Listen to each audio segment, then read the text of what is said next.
आज 1000 साल पुराना इतिहास का चैप्टर खुला, क्योंकि जनवरी 1026 में लुटेरे महमूद गजनवी ने सोमनाथ मंदिर पर हमला किया था, वहां लूटपाट मचाई थी। तो आज प्रधानमंत्री नरेंद्र मोदी ने सोमनाथ मंदिर की विरासत को याद करते हुए यह विध्वंस नहीं स्वाभिमान की गाथा है। इसके बाद जिक्र पूर्व प्रधानमंत्री पंडित जवाहरलाल नेहरू का भी आता है, क्योंकि आज हम सोमनाथ मंदिर का जो स्वरूप देखते हैं उसका उद्घाटन और प्राण प्रतिष्ठा 11 मई 1951 में हुई और इसके पीछे लौह पुरुष सरदार वल्लभ भाई पटेल की बहुत बड़ी भूमिका थी।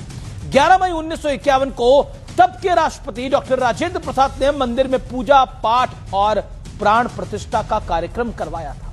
हालांकि पंडित नेहरू ये नहीं चाहते थे कि डॉक्टर राजेंद्र प्रसाद इसमें शामिल हो। इसके लिए पंडित नेहरू ने डॉक्टर राजेंद्र प्रसाद को बाकायदा एक चिट्ठी तक लिख डाली थी। बीजेपी ने आज यही इतिहास कांग्रेस को याद दिलाया तो कांग्रेस आग बबूला हो गई, गुस्सा हो गई और पलटवार करते हुए कहा कि बीजेपी देश के असली मुद्दों से ध्यान भटकाने के लिए इस तरह के पैतरों का इस्तेमाल करती है। लेकिन आज सबसे बड़ा प्रश्न यह है कि क्या सोमनाथ का इतिहास कांग्रेस को अनकंफर्टेबल कर देता है?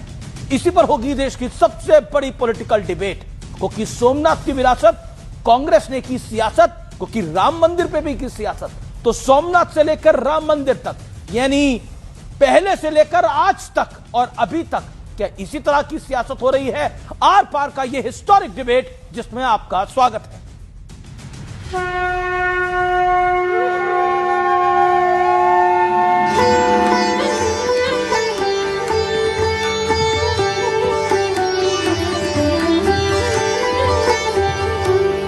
सनातन आस्था की भव्य विरासत यानी सोमनाथ मंदिर।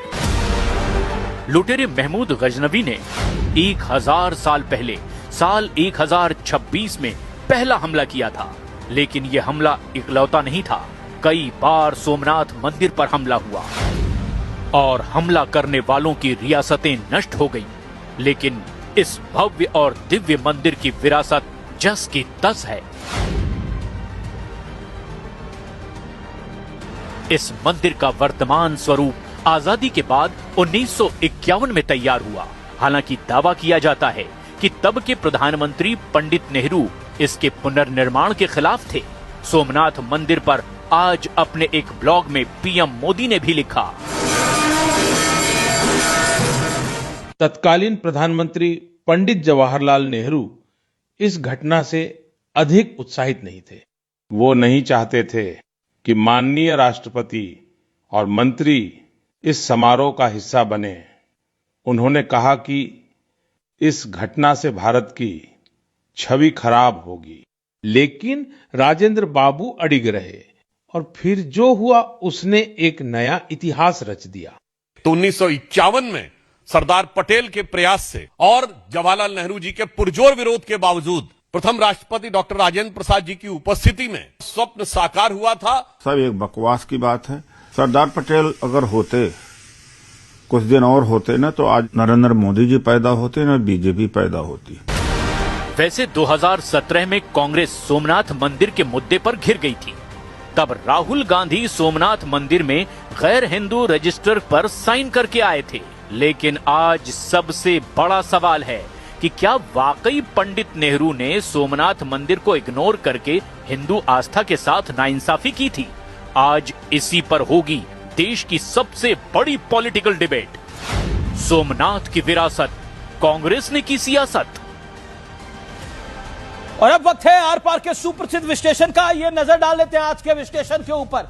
सोमनाथ मंदिर पर नेहरू गांधी परिवार की सोच का विश्लेषण मैं आपको आज किताबें कोट करके बताऊंगा। ट्रिस्ट विद अयोध्या किताब में लिखा है, पंडित नेहरू के मन में हिंदू आस्था और परंपराओं के प्रति हीन भावना थी। सोमनाथ मंदिर पर नेहरू ने अचानक अपना रुख बदल लिया था। गांधी जी और सरदार पटेल के निधन के बाद नेहरू का रुख बदला। 1951 में पंडित नेहरू ने खुलकर सोमनाथ मंदिर के पुनर्निर्माण का विरोध किया।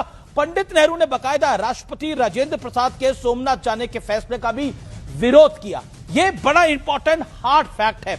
अब मैं आता हूं, कई किताबों अखबारों में जिक्र है और बाकायदा आकाशवाणी के आर्काइवल्स में जिक्र है।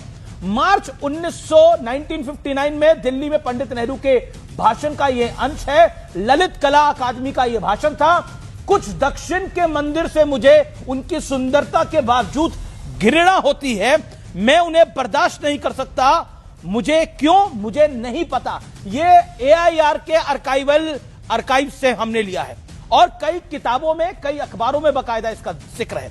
इसके बाद राहुल गांधी 2017 में सोमनाथ मंदिर गए, गैर हिंदू रजिस्टर पर साइन किया, यह बीजेपी कहती है, और नियम के मुताबिक बिना मंजूरी के कोई गैर हिंदू सोमनाथ जी के दर्शन नहीं कर सकता।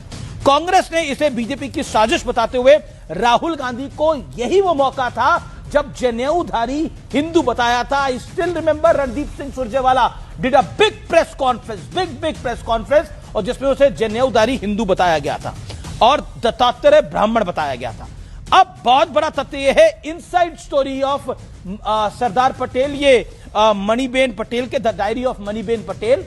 पंडित नेहरू जनता के पैसों से बाबरी का पुनर्निर्माण करवाना चाहते थे, लेकिन अब आप सोचिए, बाबरी का पुनर्निर्माण कराना चाहते थे पंडित नेहरू, लेकिन वो खिलाफ थे सोमनाथ मंदिर में डॉक्टर राजेंद्र प्रसाद के जाने के लिए, जो तत्कालीन राष्ट्रपति थे। चिट्ठी है बकायदा मेरे पास।